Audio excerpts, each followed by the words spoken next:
ವಾಸುದೇವಾಯ ಹರಯೇ ಪರಮಾತ್ಮನೇ ಪ್ರಣತಕ್ಲೇಶನಾಶಾಯ ಗೋವಿಂದಾಯ ನಮೋ ನಮಃ. ಕಳೆದ ವಾರ ಬದುಕಿನ ಕೊನೆಯ ಗುರಿ, ಬದುಕಿನ ಪರಮ ಉದ್ದೇಶ ಅನ್ನುವುದಾಗಿ ವಿಷಯವನ್ನು ಎತ್ಕೊಂಡು ರಮಣ ಮಹರ್ಷಿಗಳ ರಮಣ ಗೀತೆಯಲ್ಲಿ ಬಂದಂತಹ ಒಂದು ಶ್ಲೋಕವನ್ನು ವಿಶೇಷವಾಗಿ ನೋಡಿದೆವು. ಆ ಶ್ಲೋಕವನ್ನು ಎತ್ತಿಕೊಳ್ಳುತ್ತಾ ಆ ಪೂರ್ತಿ ಅಧ್ಯಾಯವನ್ನೇ ನೋಡಿದ್ವಿ. ಯಾವ ಅಧ್ಯಾಯದಲ್ಲಿ ಆ ಶ್ಲೋಕ ಬರುತ್ತೋ 3ನೇ ಅಧ್ಯಾಯ ಮುಖ್ಯ ಕರ್ತವ್ಯತಾ ನಿರೂಪಣ ಅಂತ ಹೆಸರದಕ್ಕೆ. ಜೀವನದ ಮುಖ್ಯ ಕರ್ತವ್ಯವೇನು? ನಮಗೆಲ್ಲ 100 ಕರ್ತವ್ಯಗಳಿದೆ ಸರಿ, ಆದರೆ ಆ ಕರ್ತವ್ಯಗಳಲ್ಲೇ ಮುಳುಗಿ ಹೋದರೆ ಕೊನೆಯಲ್ಲಿ ಜೀವನ ಮುಗಿಯುವಾಗ ನಿಜವಾಗಿ ಒಂದು ಸಾರ್ಥಕ್ಯ ಅಂತ ಬರಲಿಕ್ಕೆ ಸಾಧ್ಯ ಇಲ್ಲ. ಈ ಅಧ್ಯಾತ್ಮ ಅನ್ನೋದು ಕೂಡ ಒಂದು ವಿಜ್ಞಾನ. ಹೇಗೆ ವಿಜ್ಞಾನವು ಎಷ್ಟೋ ನಿಯಮಗಳನ್ನೆಲ್ಲ ಕಂಡುಹಿಡಿದು ಖಂಡಿತವಾಗಿ ಇಂಥ ರೀತಿ ಆದರೆ ಇಂಥ ರೀತಿ ಫಲ ಆಗುತ್ತೆ. ಒಂದು ಚೆಂಡನ್ನು ನೀವು ಮೇಲೆ ಹಾರಿಸಿದರೆ ಬಹಳ ಸರಳವಾದ ಭೌತಶಾಸ್ತ್ರ ಏನು ಹೇಳುತ್ತೆ ಅಂದರೆ, ಆ ಚೆಂಡನ್ನು ನೀವು ಹಾರಿಸಿದ್ರ ಮೇಲೆ ಯಾವ ಸಂಶಯವೂ ಇಲ್ಲ, ಅದು ಸ್ವಲ್ಪ ಹೊತ್ತೊಳಗೆ ಕೆಳಗೆ ಬೀಳುತ್ತೆ ಅಂತ. ಗುರುತ್ವಾಕರ್ಷಣೆ ನಿಯಮ. ಆ ರೀತಿಯಲ್ಲಿ ಹೇಗೆ ಹೊರ ವಿಜ್ಞಾನವು ಎಷ್ಟೋ ನಿಯಮಗಳನ್ನು ಕಂಡು ಹಿಡಿದಿದೆಯೋ, ಹಾಗೆ ಈ ಅಧ್ಯಾತ್ಮ ವಿದ್ಯೆ ಅನ್ನೋದು ನಾವು ಯಾವ ರೀತಿ ಬದುಕಿದರೆ ಜೀವನ 100ಕ್ಕೆ 100 ಸಾರ್ಥಕವಾಗುತ್ತೆ, ಯಾವ ರೀತಿ ಬದುಕಿದರೆ ಬೇರೆ ರೀತಿಯಲ್ಲಿ ಬೇರೆ ಎಷ್ಟೋ ಲಾಭಗಳಾಗಬಹುದು, ಆದರೆ ಕೇಂದ್ರ ಬಿಂದುವಿನ ರೀತಿಯಲ್ಲಿರ್ತಕ್ಕಂತಹ ಒಂದು ನಮ್ಮಲ್ಲಿರುವ ಅಪೂರ್ಣತೆ ಹೊರಟು ಹೋಗುವುದಿಲ್ಲ. ಆ ಅಪೂರ್ಣತೆ ಹೊರಟು ಹೋಗಿ ನಮಗೆ ಪೂರ್ಣತೆಯ ಅನುಭವ ಆಗಬೇಕಾದ್ರೆ ಅದನ್ನು ವೇದಾಂತದಲ್ಲಿ ಅನಂತತೆಯ ಅನುಭವ ಅಂತಾರೆ. ಆ ಅನಂತತೆಯ ಅನುಭವ ಆಗಬೇಕಾದ್ರೆ ಹೇಗೆ ಹಿಂದೊಂದು ಈ ರೀತಿಯ ಕ್ಲಾಸ್ನಲ್ಲಿ ಕುವೆಂಪು ಅವರ ಓ ನನ್ನ ಚೇತನ ಆಗು ನೀ ಅನಿಕೇತನವನ್ನು ನೋಡಿದ್ವಿ. ಅಲ್ಲಿ ಹೇಗೆ ಅವರು ಹೇಳ್ತಾರೆ, ಅನಂತವೇ ನೀನು ಅನಂತವಾಗಿರು, ಅನಂತ ನೀ ಅನಂತವಾಗು ಅಂತ ಒಂದು ಪಂಕ್ತಿ ಬರುತ್ತಲ್ಲಿ. ಕುವೆಂಪು ಅವರು ವೇದಾಂತವನ್ನು ಅರ್ಥ ಮಾಡ್ಕೊಂಡಿದ್ರು. ಅನಂತತೆ ನಮಗೆ ಬರಬೇಕಾದ್ರೆ ಏನು ಮಾಡಬೇಕು ಅಂತ ಅಲ್ಲಿ ಕಳೆದ ವಾರಿ ನೋಡಿದಾಗ ಒಂದು ಶ್ಲೋಕ ಇತ್ತು. ಆ ಶ್ಲೋಕದಲ್ಲಿ ಏನು ಹೇಳಿತ್ತು? ವಿಷಯೇಭ್ಯ ಪರಾವೃತ್ಯ ವೃತ್ತಿ ಸರ್ವಾ ಪ್ರಯತ್ನತಃ ವಿಮರ್ಶೆ ಕೇವಲಂ ತಿಷ್ಟೇತ್ ಅಚಲೇ ನಿರುಪಾಧಿಕೆ. ಅನಂತತೆಯನ್ನು ನೀವು ಅನುಭವಿಸಬೇಕಾದ್ರೆ ಇನ್ನೊಂದು ಯಾವುದೋ ವಿಶ್ವವಿದ್ಯಾಲಯದಲ್ಲಿ PhD ಮಾಡಿದರೆ ಸಿಗೋದಿಲ್ಲ, ಇನ್ನೊಂದು 10 ದೇಶಗಳನ್ನು ಸುತ್ತಿ ಬಂದರೆ ಸಿಗೋದಿಲ್ಲ, ಸಂಪತ್ತಾಗಲಿ, ಸಮಾಜದಲ್ಲಿ ಸ್ಥಾನಮಾನವಾಗಲಿ, ಎಷ್ಟೋ ಬಿರುದು ಬಾವಲಿಗಳಾಗಲಿ, ಎಷ್ಟೋ ಪ್ರಶಸ್ತಿಗಳಾಗಲಿ ನಮಗೆ ಬಂದರೆ ಅನಂತತೆ ಅವುಗಳಿಂದ ಸಿಗೋದಿಲ್ಲ. ಅನಂತತೆ ಬೇಕಿದ್ರೆ ಮನಸ್ಸನ್ನು ವಿಷಯಗಳಿಂದ ಹಿಂದೆಳೆದುಕೊಂಡು, ವಿಷಯಗಳು ಅಂದರೆ ಶಬ್ದ, ಸ್ಪರ್ಶ, ರೂಪ, ರಸ, ಗಂಧ, ಇವುಗಳ ಕಡೆ ಮನಸ್ಸು ಹೋಗ್ತಾ ಇರುತ್ತೆ. ಇಂದ್ರಿಯಗಳ ಮೂಲಕ ಮನಸ್ಸು ಹೊರಗೆ ಹೋಗ್ತಾ ಇರುತ್ತೆ. ಆದರೆ ಈ ಒಂದು ಉದ್ದೇಶವನ್ನು ಈಡೇರಿಸಬೇಕಾದ್ರೆ ಪ್ರಯತ್ನತಃ ಮನಸ್ಸನ್ನು ಅಂತರ್ಮುಖ ಮಾಡಿಕೊಳ್ಬೇಕು. ಆದ್ದರಿಂದ ಇವತ್ತಿನ ನಾವು ವಿಷಯ ಇಟ್ಕೊಂಡಿದ್ದು ಮನಸ್ಸನ್ನು ಅಂತರ್ಮುಖ ಮಾಡಿಕೊಳ್ಳುವುದು ಹೇಗೆ, how to turn our mind inward.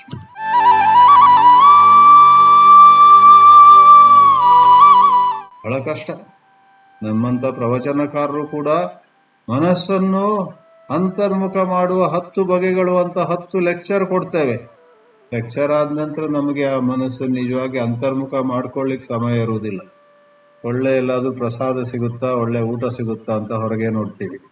ಮನಸ್ಸು ಅಂತರ್ಮುಖತೆ ಬಗ್ಗೆ ಒಳ್ಳೆಯ ಪ್ರವಚನ ಕೊಟ್ಟ ನಂತರ ಇವತ್ತು ಒಳ್ಳೆ ರಾಗಿ ಮುದ್ದೆ ಸಿಗುತ್ತಾ ಅಂತ ಬಹಿರ್ಮುಖವಾಗತ್ತೆ. ಅಂತರ್ಮುಖ ಆಗಲಿಕ್ಕೆ ಇವತ್ತು ನಾವು ಮಾತಾಡ್ತಾ ಇದ್ದೀವಿ. ಶ್ರೀಕೃಷ್ಣನಂತೂ 6ನೇ ಅಧ್ಯಾಯದಲ್ಲಿ ಹೇಳಿಬಿಟ್ಟಿದ್ದಾನೆ, ಯತೋ ಯತೋ ನಿಶ್ಚರತಿ ಮನಶ್ಚಂಚಲಮಸ್ಥಿರಂ ತತಸ್ತತೋ ನಿಯಮ್ಯೈತದ್ ಆತ್ಮನ್ಯೇವ ವಶಂ ನಯೇತ್. ಅದಕ್ಕೇನು ಬಹಳ ವಿಶೇಷವಾದ ಮಾರ್ಗ ಅಂತಿಲ್ಲ, ಬಹಳ ಒಂದು ನಾವು ಆಲೋಚನೆ ಮಾಡ್ಲಿಕ್ಕೆ ಆಗದಂತಹ ಯಾವುದೋ ಉಪಾಯ ಅಂತಿಲ್ಲ.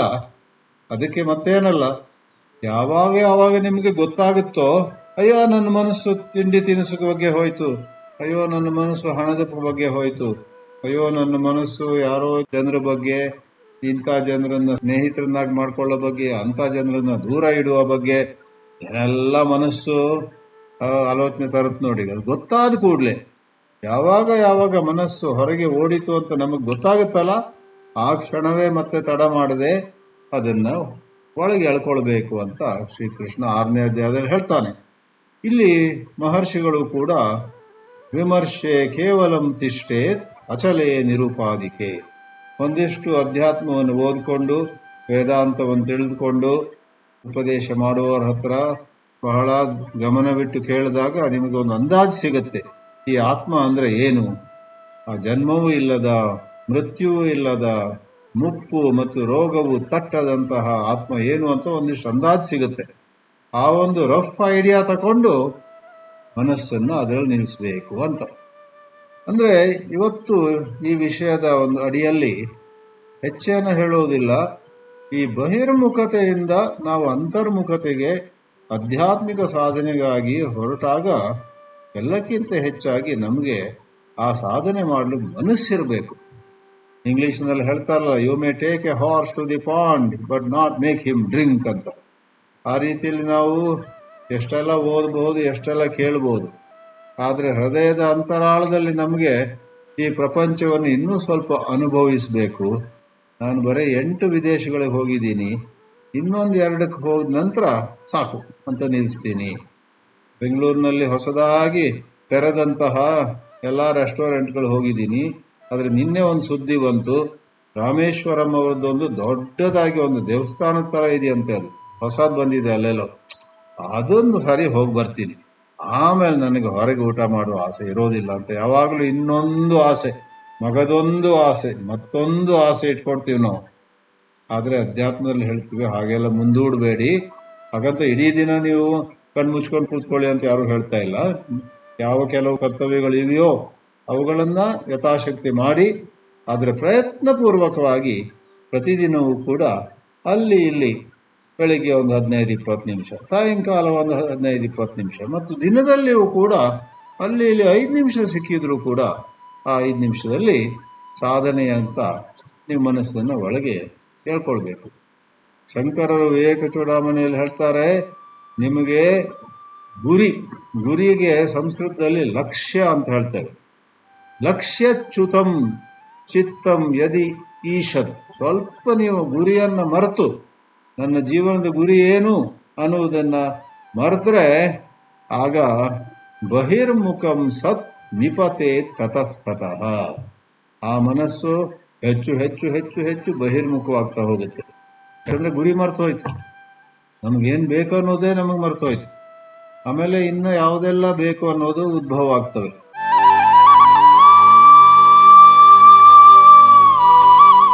ಒಮ್ಮೆ IIT ಬಾಂಬೆಯಲ್ಲಿ ನಾನೊಂದು ಪ್ರವಚನ ನೀಡಿದೆ. ಒಂದು 50 IIT ಸ್ಟೂಡೆಂಟ್ಸ್ ಇದ್ರು. ಆ ದಿವಸ ಅಶೋಕ್ ಮಿಶ್ರಾ ಅಂತ IITಯ ಡೈರೆಕ್ಟರ್ ಕೂಡ ಅಲ್ಲಿ ಬಂದಿದ್ರು, ನಮ್ಮ ಜೊತೆ ಸ್ಟೇಜಲ್ಲಿ ಕೂತಿದ್ರು. ನಾನು ಈ ಫಿಲಾಸಫಿ ಓದಿದವನಲ್ವಾ, ರಮಣ ಮಹರ್ಷಿ ಎಲ್ಲ ಓದಿ ನಮಗೆ ಅದೇ ತಲೆಯಲ್ಲಿ ಇರುತ್ತೆ. ಅರ್ಧ ಗಂಟೆ ಹೊಡೆದು ಬಿಟ್ಟೆ, ಹೇಳ್ತೀವಲ್ಲ ನಾವು ಪ್ರವಚನ ಕೊಡೋದು, ಹೊಡೆದ್ರು ಅಂತ ಹೊಡೆದು ಬಿಟ್ಟೆ. ನಾನು ಯಾರು, ಹೂ ಆಮ್ ಐ, ನಾನು ಯಾರು ಅನ್ನೋದನ್ನು ತಿಳ್ಕೊಳ್ಬೇಕು ಅಂತೆಲ್ಲ ಗರ್ಜಿಸಿದೆ. ಮಕ್ಕಳೆಲ್ಲ ಕೇಳಿದರು. ಆಮೇಲೆ ಅಶೋಕ್ ಮಿಶ್ರಾ IIT ಬಾಂಬೆಯ ಡೈರೆಕ್ಟರ್, ಇದು ಸುಮಾರು 1999 ಇರಬೇಕು, 6 ವರ್ಷದ ಹಿಂದೆ. ಸಮಯ ಯಾರಿಗೂ ಕಾಯುವುದಿಲ್ಲ, ಓಡ್ತಾ ಇರುತ್ತೆ. ಅವರು ಒಂದು 10 ನಿಮಿಷ ಮಾತಾಡಿದ್ದು. ಕೊನೆಗೆ ಅವರು ಹೇಳಿದರು, ಸ್ವಾಮೀಜಿ ಬಂದಿದ್ದಾರೆ, ನಾನು ಯಾರು ಅನ್ನೋದನ್ನು ಚಂದವಾಗಿ ಹೇಳಿದರು. ಆದರೆ ಮಕ್ಕಳೇ ನನ್ನ ಸ್ಟೂಡೆಂಟ್ಸೇ, ಯಾಕಂದ್ರೆ ನಾನು ಒಂದು ಲೆಕ್ಚರ್ ಕೊಟ್ಟೆ ಓಡಿ ಹೋಗ್ತೀನಿ. ಅವರು ಅಲ್ಲಿ ಡೈರೆಕ್ಟರ್ ಆದ್ದರಿಂದ ದಿನವೂ ಅಲ್ಲಿಯ BTech ಸ್ಟೂಡೆಂಟ್ಸು, MTech ಸ್ಟೂಡೆಂಟ್ಸು ಮತ್ತು ಯಾವ್ಯಾವ ಸ್ಟೂಡೆಂಟ್ಸ್ ಅನ್ನೆಲ್ಲ ನೋಡ್ಕೊಳ್ಬೇಕಲ್ಲ. ಆದ್ದರಿಂದ ಅವಳು ಬಹಳ ಚಂದವಾಗಿ ಒಂದು ಮಾತು ಹೇಳಿದರು. ಸ್ವಾಮೀಜಿ ಹೇಳಿದ್ದು ನಾನು ಯಾರು ಅಂತ ಕಂಡುಹಿಡಿಬೇಕು ಜೀವನದಲ್ಲಂತ, ಅದು ಸುಳ್ಳಲ್ಲ, ಅದಕ್ಕೆಲ್ಲ ಗೌರವ ನಾವು ಕೊಡ್ತೀವಿ. ಆದರೆ ಮೈ ಡಿಯರ್ ಸ್ಟೂಡೆಂಟ್ಸ್, ಒಂದು ಮಾತ್ರ ನಾನು ಇಲ್ಲಿಯ ಡೈರೆಕ್ಟರ್ ಆಗಿ ಒಂದು ಮಾತು ಹೇಳ್ತೀನಿ ನಿಮಗೆ. ನೀವು ಇಲ್ಲಿ 4 ವರ್ಷವೋ 2 ವರ್ಷವೋ ಇದ್ದಾಗ ಇಲ್ಲಿ ಯಾಕೆ ಬಂದಿದ್ದೀರ ಅನ್ನೋದನ್ನ ಮರಿಬೇಡಿ. ಇಲ್ಲಿ ಬಂದಿರೋದು ನೀವು ಟೆಕ್ನಾಲಜಿ, ತಂತ್ರಜ್ಞಾನ ಕಲೀಲಿಕ್ಕೆ. ಆ ಗುರಿಯನ್ನು ಮರಿಬೇಡಿ. ಅದು ಮರೆತು ಸಂಗೀತದಲ್ಲೋ ನೃತ್ಯದಲ್ಲೋ ಅಥವಾ ಬೇಡದಿದ್ದದ್ದು ಯಾವುದಾದ್ರು ನೋಡಿ. IIT-ಯಲ್ಲೂ ಕೂಡ ಪ್ರವೇಶ ಸಿಗುವುದು ಕಷ್ಟ. ಪ್ರವೇಶ ಸಿಕ್ಕಿದ ನಂತರ ಎಲ್ಲ ಆಗೋಯ್ತಂತ ಭಾವಿಸಬೇಡಿ. IIT-ಯಲ್ಲೂ ಎಷ್ಟೋ ಹುಡುಗರು ಹುಡುಗಿಯರು ಕೆಟ್ಟ ಮಾರ್ಗವನ್ನು ಹಿಡಿತಾರೆ. ಅಲ್ಲಿಯೂ ಕೂಡ ಆತ್ಮಹತ್ಯೆಯೂ ಆಗುತ್ತೆ. IIT-ಯ ಮಕ್ಕಳಿಗೆ ಆಗುವ ಕೆಲವು ದುರಂತಗಳನ್ನೆಲ್ಲ ನೀವು ಕೇಳಿದರೆ ಶಿವ IIT-ಯೂ ಬೇಡ, ಏನೂ ಬೇಡ, ನಮ್ಮ ಮಗ ನಮ್ಮ ಮಗಳು ನಮ್ಮ ಕಣ್ಮುಂದೆ ಇರಲಿ, ಅಲ್ಲಿ ಹೋಗಿ ಹೀಗಾಗೋದಿದ್ರೆ ಅಂತ ನೀವು ಅಂತೀರಾ. ಅಶೋಕ್ ಮಿಶ್ರಾ ಅವರು ಹೇಳಿದ್ದು ಎಷ್ಟು ಸತ್ಯ. When you are a student at a reputed institute, you must every day remember why you have joined that institute, what your purpose is. So, ಆ ಪ್ರಕಾರ ಲಕ್ಷ್ಯ ಅಂತಾರೆ ಸಂಸ್ಕೃತದಲ್ಲಿ, ಗುರಿ, ಧ್ಯೇಯ. ಲಕ್ಷ್ಯಚ್ಯುತಂ ಚೇದ್ ಯದಿ ಚಿತ್ತಮೀಷದ್ ಬಹಿರ್ಮುಖಂ ಸತ್ ನಿಪತೆ ತತಸ್ತತಃ. ಅದಕ್ಕೊಂದು ದೃಷ್ಟಾಂತ ಕೊಡ್ತಾರೆ ಶಂಕರಾಚಾರ್ಯ ವಿವೇಕ ಚೂಡಾಮಣಿಯಲ್ಲಿ. ಎಂತೆಂಥ ಚಂದವಾದ ದೃಷ್ಟಾಂತಗಳಿವೆ ಅಂದರೆ ಅದಕ್ಕೊಂದು ಉದಾಹರಣೆ ಇಲ್ಲಿ ಹೇಳ್ತಾರೆ ಶಂಕರಾಚಾರ್ಯರು. ಪ್ರಮಾದತಃ ಪ್ರಚ್ಯುತ ಖೇಲಿ ಕಂದುಕಃ ಸೋಪಾನ ಪಂಕ್ತವು ಪತಿತೋ ಯಥಾ ತಥಾ. ಒಂದು 25 ಮೆಟ್ಟಿಲುಗಳಿರುವಂತಹ ಸ್ಟೇರ್ ಕೇಸ್ನಲ್ಲಿ ನೀವು ಮೇಲೆ ಹೋಗಿದ್ದೀರ. ನಿಮ್ಮ ಕೈಯಲ್ಲೊಂದು ಚೆಂಡು ಇದೆ. ಸಂಸ್ಕೃತದಲ್ಲಿ ಕಂದುಕ ಅಂದರೆ ಚೆಂಡು. ಕೇಲಿ ಕಂದುಕ ಆಟವಾಡುವಂತಹ ಚೆಂಡು ಪ್ರಮಾದತಃ ಅಪ್ಪಿತಪ್ಪಿ ನಿಮ್ಮ ಕೈಯಿಂದ ಜಾರ್ತು, ಕೆಳಗೆ ಬಿತ್ತು. ಆ 25, 50, 100, 200 ಮೆಟ್ಲುಗಳಲ್ಲಿ ಹಾರಿ ಹಾರಿ ಹಾರಿ ಹಾರಿ ಕುಪ್ಪಳಿಸಿ ಕೆಳಗೆ ಬಿದ್ದುಬಿಡುತ್ತೆ. ಅದನ್ನು ಎತ್ಕೊಂಡ್ಬರ್ಬೇಕಾದ್ರೆ ನೀವು ಎಲ್ಲ ಮೆಟ್ಲು ಇಳಿದು ಮತ್ತೆ ಅದನ್ನು ಎತ್ಕೊಂಡು ಹೋಗ್ಬೇಕು. ಪ್ರಮಾದತ ಪ್ರಚ್ಯುತ ಖೇಲಿ ಕಂದುಕ ಸೋಪಾನ ಪಂಕ್ತವು ಪತಿತೋ ಯಥಾ ತಥಾ. ಅದೇ ವಿವೇಕ ಚೂಡಾಮಣಿಯಲ್ಲಿ ಮುಂದಿನ ಶ್ಲೋಕ ಅದ್ಭುತವಾಗಿದೆ. ಹೇಳ್ತಾರೆ, ಯಥಾ ಯಥಾ ಪ್ರತ್ಯಗವಸ್ಥಿತಂ ಮನಃ ತಥಾ ತಥಾ ಮುಂಚತಿ ಬಾಹ್ಯ ವಾಸನಾಃ ನಿಶೇಷ ಮೋಕ್ಷೇ ಸತಿ ವಾಸನಾನಾಂ ಸ್ವಾತ್ಮಾನುಭೂತಿ ಪ್ರತಿಬಂಧ ಶೂನ್ಯ. ಆ ಹಿಂದೆ ಹೇಳಿದ ಶ್ಲೋಕದಲ್ಲಿ ನಾವು ದಾರಿ ತಪ್ಪಿದ್ರೆ, ಗುರಿ ತಪ್ಪಿದ್ರೆ, ಗುರಿಯನ್ನು ಮರೆತರೆ, ಸ್ವಲ್ಪ ಜಾಗ್ರತೆ ತಪ್ಪಿದರೆ, ಆಗ ಆ ಚೆಂಡು ಹೇಗೆ ಜಾರಿ ಜಾರಿ ಬಿದ್ದು ಕೆಳಗೆ ಬಿದ್ದು ಅಷ್ಟೊಂದು ಕೆಳಗೆ ಹೋಗುತ್ತೋ ಆ ಥರ ನಾವು ಜೀವನದಲ್ಲಿ ಅಧಪ್ಪತನವನ್ನು ಹೊಂತೀವಿ. ಈ ಶ್ಲೋಕದಲ್ಲಿ ಹೇಳ್ತಾರೆ, ಯಥಾ ಯಥಾ ಪ್ರತ್ಯೇಕವಸ್ಥಿತಂ ಮನಃ. ಈ ಮೊದಲು ಹೇಳಿದಾಗೆ ಏನೋ ಒಂದು 15 ನಿಮಿಷ ನೀವು ಬೆಳಿಗ್ಗೆ, ಒಂದು 15 ನಿಮಿಷ ಸಾಯಂಕಾಲ ಎಲ್ಲವನ್ನು ಮರೆತು ಆ ದೇವರ ಧ್ಯಾನ ಅನ್ನಿ, ಆತ್ಮಚಿಂತನ ಆಗಲಿ, ಓಂ ನಮಃ ಶಿವಾಯ, ಓಂ ನಮಃ ಶಿವಾಯ ಹೇಳುವುದು ಮಾತ್ರ ಅಲ್ಲ, ನಿಮಗೆ ಆ ಶಿವನ ಬಗ್ಗೆ ಏನು ಅಂದಾಜಿದೆಯೋ, ಏನು ಐಡಿಯಾ ಇದೆಯೋ, ಏನು ಅರಿವಿದೆಯೋ ಸಾಕು.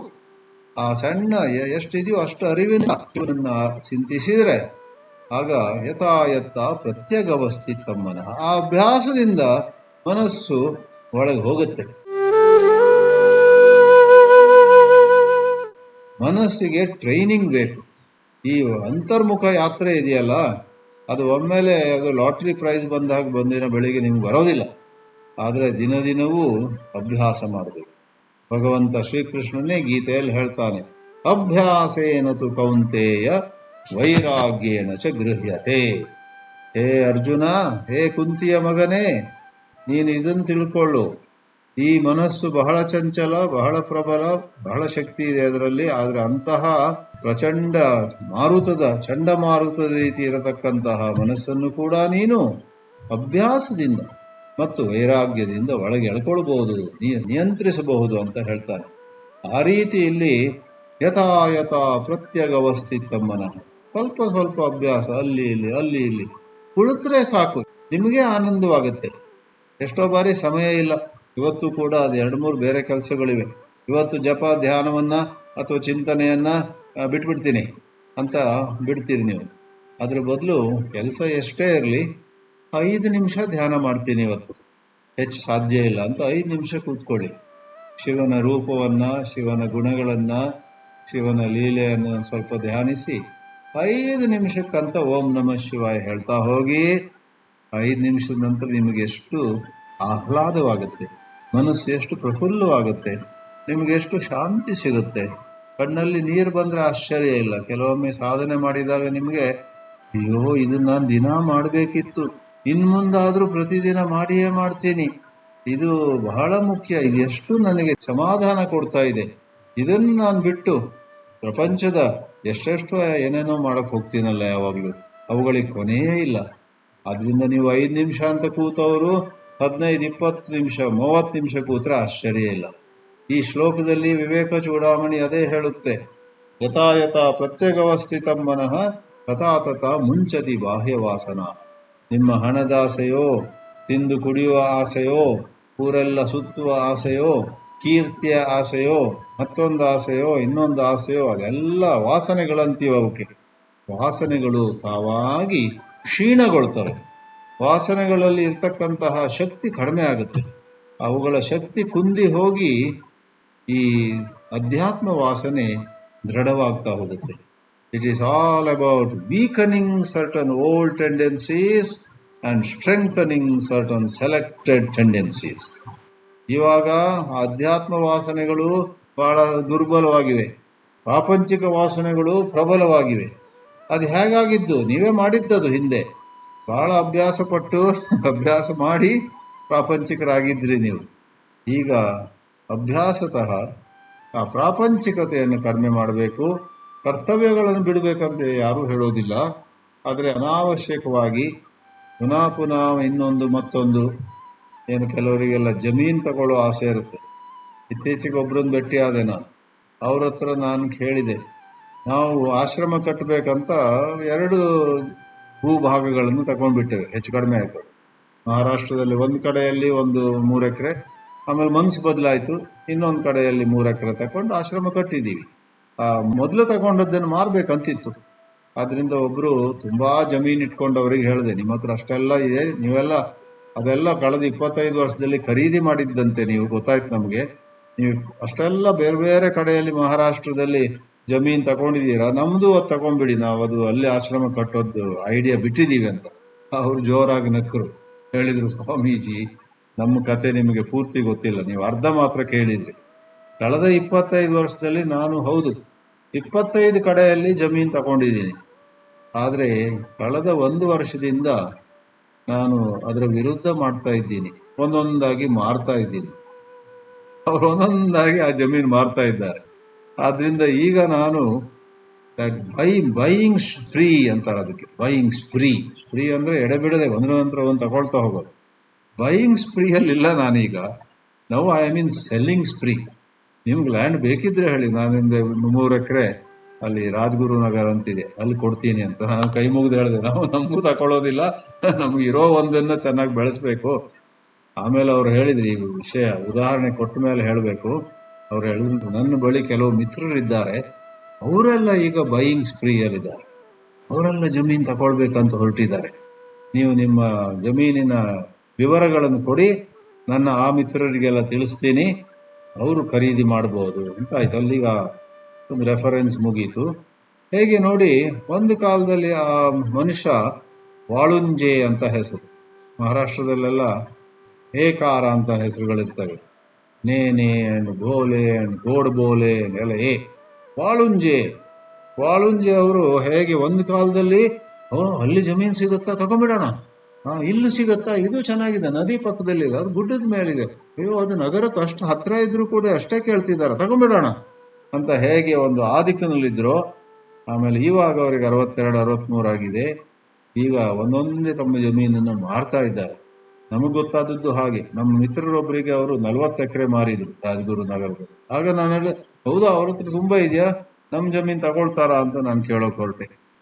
ಆ ರೀತಿ ನಮ್ಮಲ್ಲಿಯೂ ಕೂಡ ಒಂದು ಸಮಯದಲ್ಲಿ ನಾವು ಬಹಳ ಪ್ರಾಪಂಚಿಕರಾಗಿದ್ದಿರಬಹುದು. ಒಂದು ಸಮಯದಲ್ಲಿ ಎಲ್ಲಾ ರೀತಿಯ ಪ್ರಾಪಂಚಿಕ ಭೋಗಗಳಿಗೆ ಎಷ್ಟು ದೂರ ಕೂಡ ನಡೆಯಲಿಕ್ಕೆ ಅಥವಾ ಡ್ರೈವ್ ಮಾಡ್ಕೊಂಡು ಹೋಗ್ಲಿಕ್ಕೆ ನಾವು ತಯಾರಿದ್ದಿರಬಹುದು. ಆದ್ರೆ ಹಾಗೆ ಇರಬೇಕಂತ ನಿಯಮ ಇಲ್ಲ.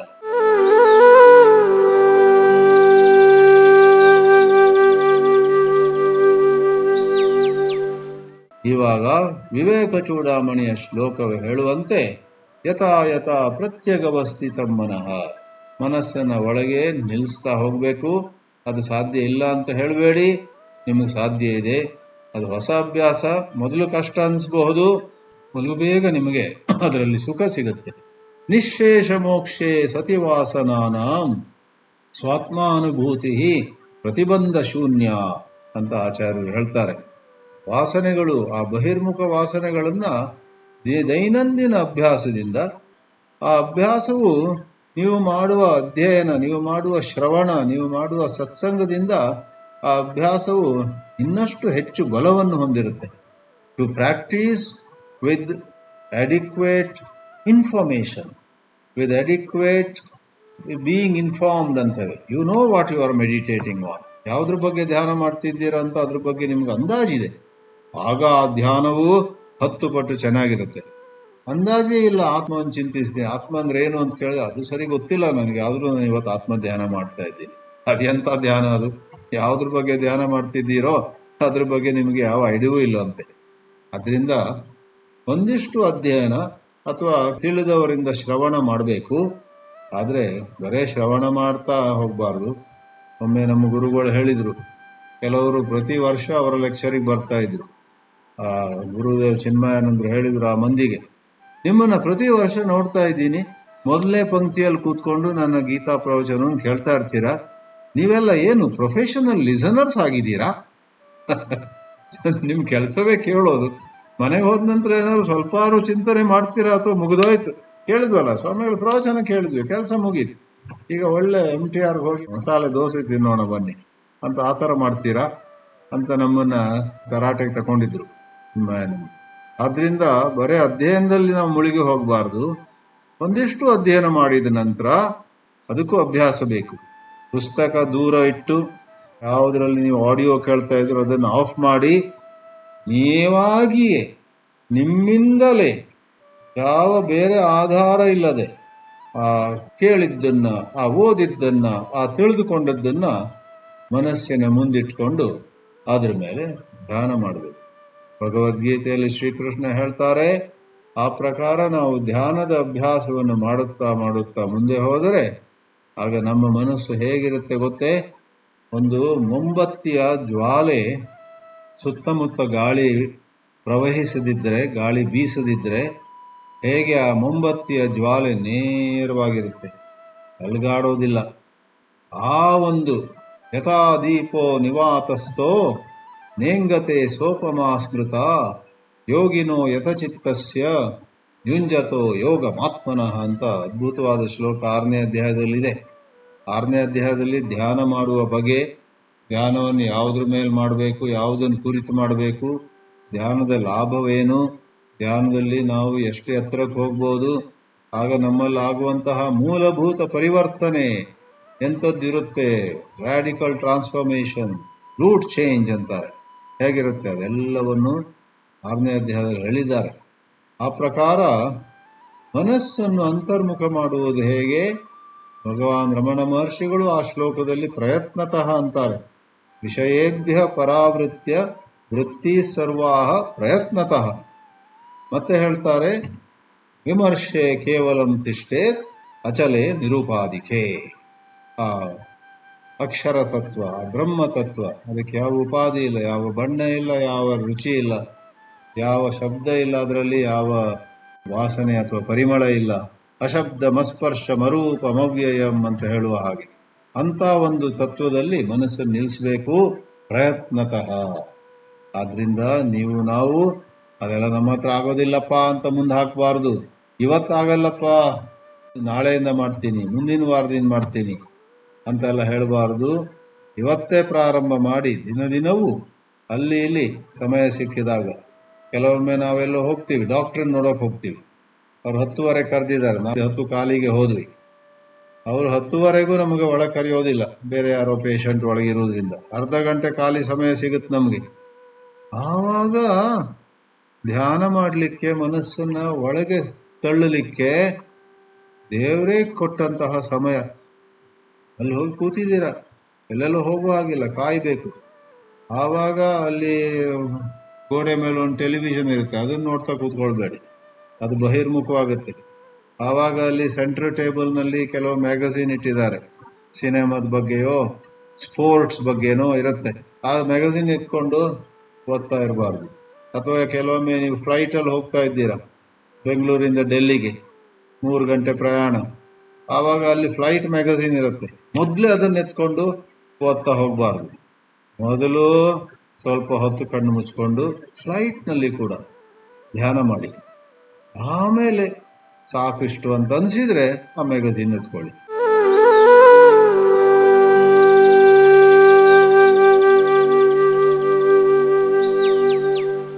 ಅಥವಾ ನೀವೇ ಏನೋ ಬುಕ್ ಇಟ್ಕೊಂಡಿದ್ದೀರ ಬ್ಯಾಗಲ್ಲಿ, ಕ್ಯಾರಿ ಆನ್ ಬ್ಯಾಗಲ್ಲಿ, ಓದಬೇಕು ಅಂತ, ಆಮೇಲೆ ಓದಿ. ಎಲ್ಲೆಲ್ಲಿ ನಿಮ್ಗೆ ಅವಕಾಶ ಸಿಗುತ್ತೋ ಅಲ್ಲಲ್ಲಿ ಜನ್ಮ ಜನ್ಮಾಂತರಗಳಿಂದ ನಿಮ್ಮಲ್ಲಿ ಬಂದಿರುವಂತಹ ಬಹಿರ್ಮುಖತೆ, ಏನೋ ಕುತೂಹಲದಿಂದ ಅದ್ಯಾರದು, ಇವರು ಎಲ್ಲೋ ನೋಡ್ದಂಗಿದೆಯಲ್ಲ, ಅಯ್ಯಪ್ಪ ಇವನು ಎಷ್ಟು ಚೆನ್ನಾಗಿ ಡ್ರೆಸ್ ಮಾಡ್ಕೊಂಡಿದ್ದಾನೆ, ಸಿನಿಮಾ ನಟನ ಇವನು, ಇವಳು ಪರಮ ಸುಂದರಿ, ಇವಳು ಮಿಸ್ ಬ್ಯಾಂಗ್ಳೂರ್ ಇರಬೇಕು, ಇತ್ಯಾದಿಯಾಗಿ ಕುತೂಹಲದಿಂದ. ಯಾಕೆ ಬೇಕಪ್ಪ ನಿಮಗೆ ಅದೆಲ್ಲ ಮಾಡಿ ಮಾಡಿ ಸಾಕಾಗಿಲ್ವಾ? ಇವಾಗ ಏನೇನೆಲ್ಲ ಆಕರ್ಷಣೆಗಳಿರಬಹುದು, ನಿಮ್ಮ ಕರ್ತವ್ಯ ಆಗಿಲ್ಲದಿದ್ರೆ, ಕೆಲವೊಮ್ಮೆ ನಿಮ್ಮ ಕರ್ತವ್ಯ ಇರ್ಬೋದು ಏನೋ ಒಂದು ಮಾಡುವಂಥದ್ದು. ನೀವು ಡಾಕ್ಟರ್ ಆಗಿದ್ದೀರಾ ಅಂತ ಇಟ್ಕೊಳ್ಳಿ, ವಿಮಾನದಲ್ಲಿ ಹೋಗ್ತಾ ಇದ್ದೀರಾ, ಅಷ್ಟರಲ್ಲಿ ಅಲ್ಲೊಬ್ಬ ಉಸಿರಾಡ್ಲಿಕ್ಕೆ ಕಷ್ಟಪಡ್ತಾ ಇದ್ದಾನೆ. ಆಗ ಆ ಏರ್ ಹೋಸ್ಟೆಸ್ ಅನೌನ್ಸ್ ಮಾಡ್ತಾಳೆ, ಪ್ರಯಾಣಿಕರ ಮಧ್ಯೆ ಯಾರಾದರೂ ವೈದ್ಯರಾಗಿದ್ದರೆ ಸ್ವಲ್ಪ ಮುಂದೆ ಬರುತ್ತೀರಾ, ಕೈ ಎತ್ತುತ್ತೀರಾ, ಇಲ್ಲಿ ಒಬ್ಬ ಪ್ರಯಾಣಿಕನಿಗೆ ಉಸಿರಾಟದ ತೊಂದರೆ ಆಗಿದೆ ಅಂತ. ಆಗ ನಿಮ್ಮ ಕರ್ತವ್ಯ ಅದು. ನೀವು ಡಾಕ್ಟರ್ ಆಗಿದ್ದೀರಾ, ಕೈ ಎತ್ತೀರಾ, ಹೋಗಿ ಆ ಒಬ್ಬ ಫೆಲೋ ಟ್ರಾವೆಲರ್ಗೆ ಏನು ಸಾಧ್ಯವೋ ಅದು ನೀವು ಮಾಡ್ಬೋದು.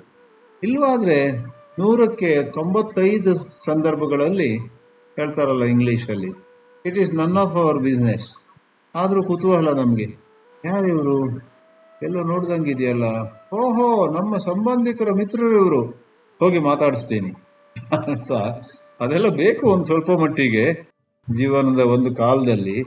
ಆದರೆ ಜೀವನದ ಪರಮ ಉದ್ದೇಶವನ್ನ ನೀವು ಸಾಧಿಸಬೇಕಾದ್ರೆ, ಅದರ ಕಡೆ ಸ್ವಲ್ಪ ಪ್ರಗತಿ ವಿಕಾಸ, ಅದರ ಕಡೆ ಸ್ವಲ್ಪ ಮುನ್ನಡೆಯಬೇಕಾದ್ರೆ ಅಲ್ಲಿ ಇಲ್ಲಿ ಆ ಕುತೂಹಲವನ್ನ ಬಿಡಬೇಕು. None of our business. Close your eyes, look inward and meditate on Shiva.